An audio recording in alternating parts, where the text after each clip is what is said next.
তো এরপরে এই যে আমার কাছে ছিল কাজল, কিন্তু আইলাইনার নাই, কিন্তু আইলাইনার তো দিতেই হবে, শ্যাডো ম্যাডো না দিয়ে আইলাইনার দিলে তো একটু সুন্দর লাগে, তাই না? যার জন্য আমি কাজল দিয়ে আইলাইনারটা অ্যাপ্লাই করতেছি। তো কি করব এখন, যেটা আছে সেটা দিয়েই তো সারতে হবে, কারণ একটু তো ভালো লাগা লাগবে এতগুলি মানুষের সামনে। তো এই যে বললাম না, যেদিন বিপদ লেগে থাকে সেদিন তো লেগেই থাকে, যে কে বলে আমি এই কাজলটা দিচ্ছি আইলাইনার ভাবে, কাজলটা ভেঙে আমার চোখের সাথে লেগে গেল, কি করব? তো যাই হোক, যেমন তেমন করে আমি চালিয়ে নিলাম।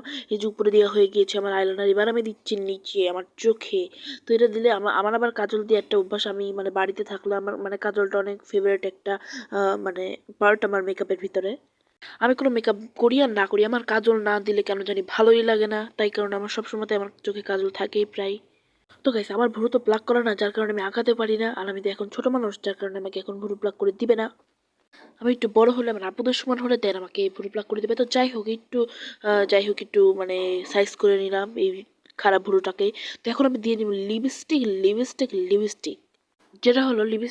যেটা হলো মেকআপের মানে একটা মূল পার্ট, যেটা না দিলে মেকআপ হয়ই না। তো সুন্দর করে ঠোঁটের ভিতরে আমি অ্যাপ্লাই করে নিচ্ছি লিপস্টিকটা, আর কালারটা কিন্তু ছিল খুবই বেশি সুন্দর। আমি এখানে মনে মনে ভাবছিলাম যে ভাগ্যে সেই লিপস্টিকটা এনেছিলাম, এটা যদি না আনতাম তাহলে তো মনে হয় আমার কোনো মেকআপই হতো না। তো এটা নাতে কি হয়েছে, আমার ড্রেসের সাথে একটু ম্যাচিং ম্যাচিং হয়ে গেছে, তো ভালোই লাগলো। দেখছেন ঠোঁটের কালারটা কত বেশি সুন্দর, আমার ড্রেসের সাথে কোনো ম্যাচিং ম্যাচিং, তো সাইডে একটু লেগে গেল, যার কারণে আমি একটু ওড়না দিয়ে মুছে নিলাম।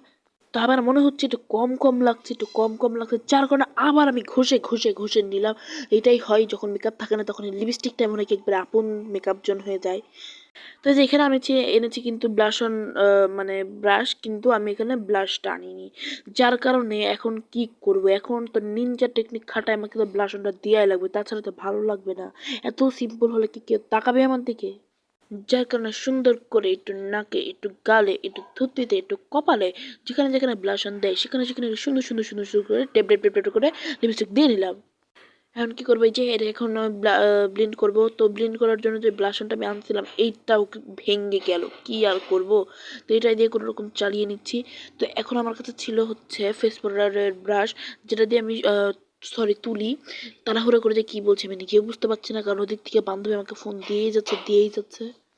তো এই যে দেখেন কত বেশি সুন্দর হচ্ছে, আমি কিন্তু হালকা করে দিয়েছি, যদিও ক্যামেরাতে অতটা বোঝা যাচ্ছে না, কিন্তু খুবই কিন্তু সুন্দর লাগছে। তো এই যে আমার ফাইনাল লুক এখন আমি আপনাদেরকে দেখাবো, কত বেশি সুন্দর লাগছে আমাকে।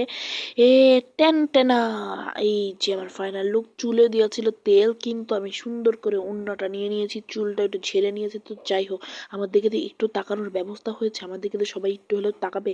তো খুবই বেশি সুন্দর লাগছে মানে সিম্পল এন্ড মেকআপ। তো আপনাদের কাছে কেমন লেগেছে অবশ্যই জানাবেন। Tata, bye bye.